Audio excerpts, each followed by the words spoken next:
My name is Elena Brown. This is for SPED 300. In 1893, Massachusetts, a child who is, quote, weak in mind could not benefit from an education, end quote. If child made unusual noises or unable to ordinarily, decently, and physically take care of themselves, this was grounds for expulsion from school. Note, no behavioral, academic, violent issues mentioned. 1919, Wisconsin. Child goes to school until 5th grade before they decide his drooling, face contortions, and speech problems cause teachers and students to be nauseated. As recently as 1958 and 1969, courts have excluded and expelled countless students for their disabilities. Brown versus Board of Education in 1954, a very well-known case. It was the beginning steps to what we are now seeing in our modern society. Segregation based on color of skin in schools was allowed, but unconstitutional. It opened the door for any human to receive an education, regardless of preconceived, unethical notions. So they had conquered segregation due to skin color in schools. However, in a different scenario, children with special needs were still being denied an education. We could speculate for hours the reasoning behind their exclusion, but simply put, we know that they didn't know what they needed to do. All this snowballs into 1971, when Pennsylvania's Association for Retarded Children versus Commonwealth of Pennsylvania made a huge impact on everything anyone knew in the realm of education. They managed to convince Federal District Court that children with disabilities should have a free public education. Previous to this, SPED students could be turned away and denied an education, as I mentioned before. Now moving on to 1972, this was the cherry to complete our children's rights. Mills versus the Board of Education of District Columbia came about. Mills held that no child could be denied a public education because of mental, behavioral, physical, or emotional handicaps or deficiencies.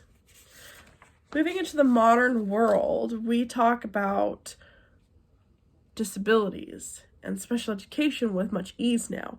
However, in 2004, IDEA was amended. It was passed in 1975, but amended to make it more of a modern suit for us.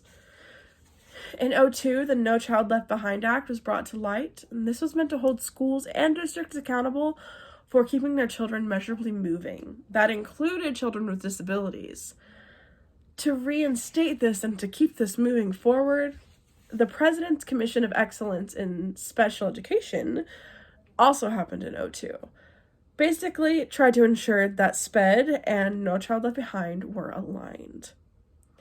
This gives us the idea that parents, educators, and anyone in the realm of student well-being have rights, and they can support their students with these rights. This all said, however, changes in private schools, which I found very interesting, and I wanted to share that with you. Private schools, we know, are different in many ways, but in regards to IEPs and 504s, there's a clear and definite line when comparing them to public schools. For a majority of cases, students with an IEP placed in a public school have legal rights to their student. Said IEP legally must be upheld and followed. However, if that same student were to be placed in a private school by their parents, the private school is not legally bound to maintain IEP. Both private and public schools are legally bound with a 504. However, 504 often not is just modifications, such as a wheelchair or crutches or lowered drinking fountains. It does not help with the students that need an IEP and the accessibility that gives. For more information on the Brown versus the Board, please visit history.com. I found that very helpful. For more information on the evolution of special education, naesp.org can be very helpful. For more about private versus public schools, handyhandouts.com. And finally, for a timeline that I found most helpful, of landmark court cases within the realm of education, specifically special education. Search Parallels in Time, a History of Developmental Disabilities. Thank you.